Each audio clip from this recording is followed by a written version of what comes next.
dia, boa tarde, boa noite para você que está ouvindo mais um episódio da série de podcasts.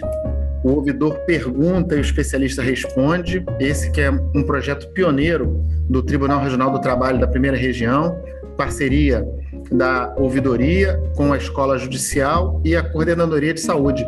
E mais uma vez nós estamos aqui recebendo a visita da doutora Carla Vale, que é assistente social do TRT do Rio de Janeiro. Doutora Carla, como vai? Olá, doutor. É um prazer dar uma continuidade à nossa conversa. Pois é, doutora Carla. É engraçado, né, que a violência laboral, quanto mais a gente fala, mais tem assunto. Concorda? Concordo. Carla, no podcast passado, eu fiz uma indagação. Se a violência laboral fosse um gênero do cinema, que gênero seria? Você tem como responder? Doutor, eu fiquei pensando e eu passei entre o suspense psicológico, filmes de terror propriamente dito, mas por fim eu cheguei à conclusão de que, sinceramente, é um daqueles documentários em que a gente assiste e sai arrasado e pensando o que a gente faz, como é que eu resolvo, a realidade é essa, né? Eu acho que é por aí, assim, é o suspense psicológico, é terror. Depois eu cheguei à conclusão de que, infelizmente, a gente está debatendo um documentário, né, da vida real e das suas urgências, do seu sofrimento e dos seus desafios, né? Ou seja, são fatos reais que se transformam num documentário e a história se repete. Exatamente, né? Acho que... E a sua analogia foi perfeita, doutor, porque quando a gente pensa nas situações de assédio, infelizmente, essas situações elas têm um cerne muito parecido.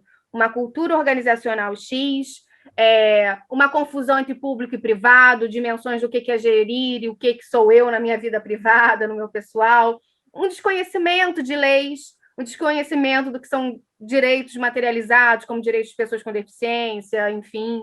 É uma junção aí de fatores atravessados pelo produtivismo que vão impactar na nossa sociabilidade, na nossa capacidade de construir relações de trabalho saudáveis.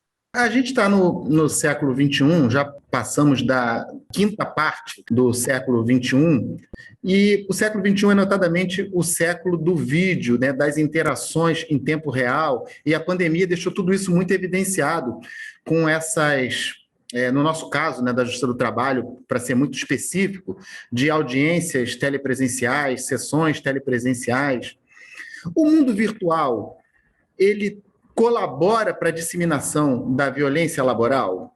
Doutor, na verdade, a tecnologia, ela por si só, ela não é nem boa nem ruim, né? Na verdade, corrigindo, né? A tecnologia é boa, né? Ela é avanço societário, avanço humanitário. A questão é a forma, né? Como a gente vem encarando e vem utilizando.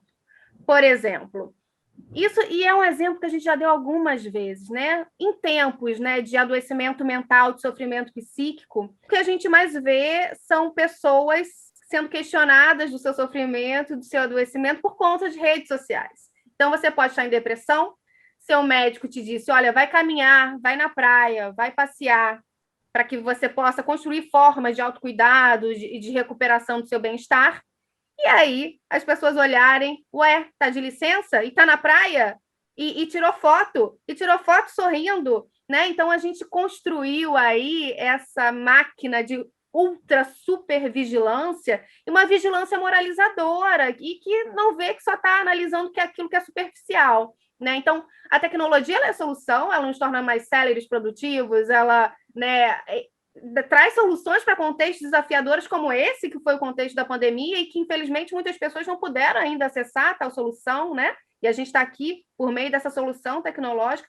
Entretanto, eu acho que é isso. A gente volta ao que a gente já debateu, né? Cabeça antiga, velhas fórmulas de gestão e a percepção de que modernizar é só colocar tecnologia, não, né? Uma tecnologia usada com uma cabeça antiga, com uma perspectiva ética distorcida, aí sim ela vai ter um resultado equivocado, negativo, né, e causar sofrimento. Você fala na superficialidade, e a gente tem, doutora Carla, que é uma característica, posso ter até enganado, mas pelo menos eu vejo dessa forma, uma característica dessa sociedade moderna, que é a superficialidade que as mídias sociais, elas mostram para todos. Não por acaso, os sites especializados em fofoca, em comentários de vida de artista, são os sites mais vistos e lidos em qualquer veículo de comunicação. Pode ser desde aquele sensacionalista àquele mais tradicional da imprensa, que trata isso como um nicho de mercado. Essa coisa da fofoca ou da manipulação da informação, quando a gente fala em ambiente de trabalho, de que maneira isso prejudica? De que maneira a rede social,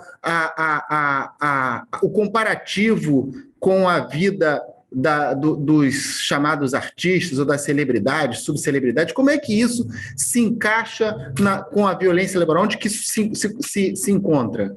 Perfeito, doutor. Acho que a gente pode começar pensando também nesses conceitos, né, distorções gerenciais, né, como a gestão por fofoca, a gestão por manipulação, que são caixinhas, né, pedagógicas para a gente entender alguns fenômenos. Óbvio que a realidade não é estanque dessa maneira, mas, por exemplo, a gestão por fofoca é aquele ou colega de trabalho ou gestor que vai criar desavença para predominar, né? Eu vou falar mal de você para o Jorge, que vai falar mal para a Maíra, e aí, por fim, está todo mundo se desentendendo e tem uma pessoa ali reinando, né? Esse caos, de alguma maneira, mantém o meu poder. Então, isso é uma coisa bem equivocada, e aí as redes sociais, nesse processo, elas ajudam a criar, né, essas rivalidades, essas animosidades, essa ideia de que, você tirou licença, mas você tem um canal no YouTube falando sei lá, da feirinha de não sei aonde, como é que é isso?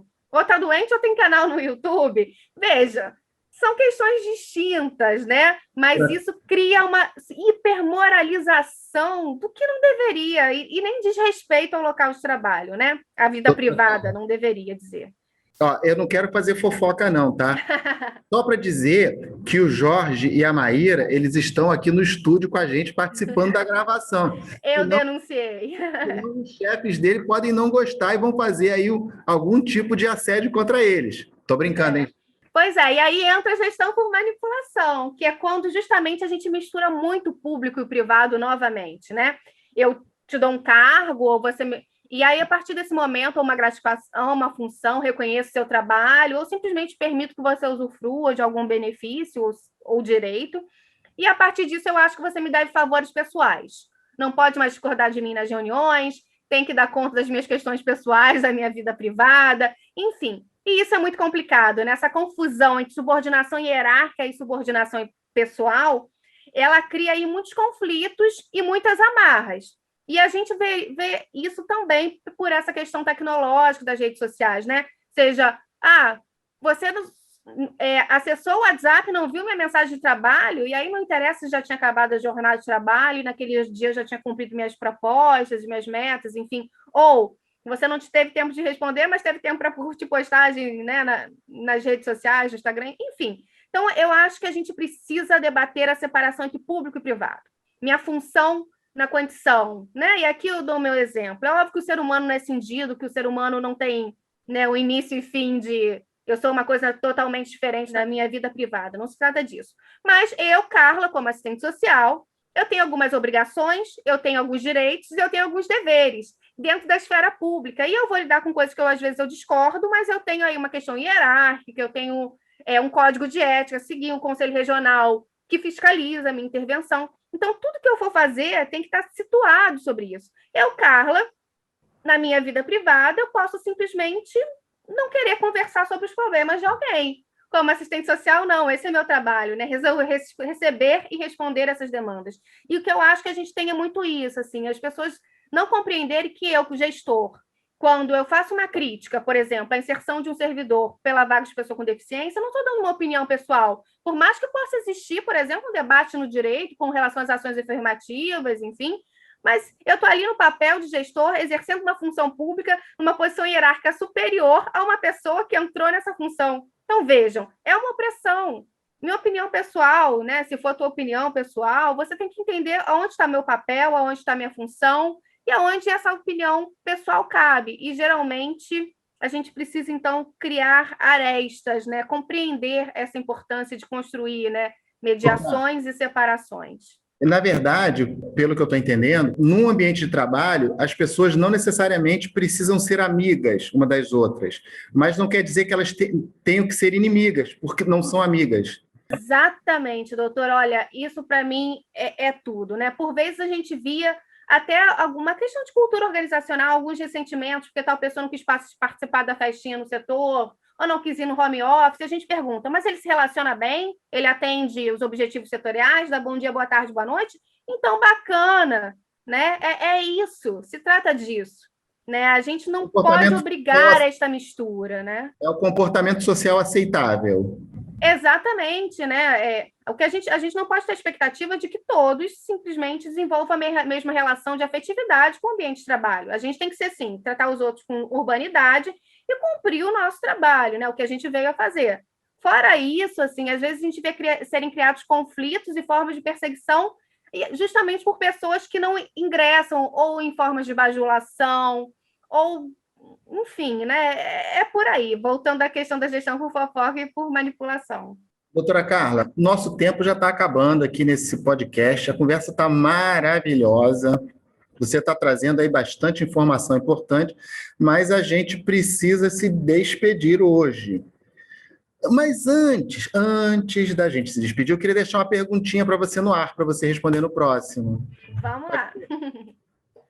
Se você tivesse que dizer uma frase para o seu assediador no trabalho, imaginando que você tivesse um assediador no trabalho, o que você diria para ele? Gostei disso, hein? Gostei de pensar sobre isso. Então, a gente volta com essa e outras questões pululantes aí no próximo episódio do nosso podcast.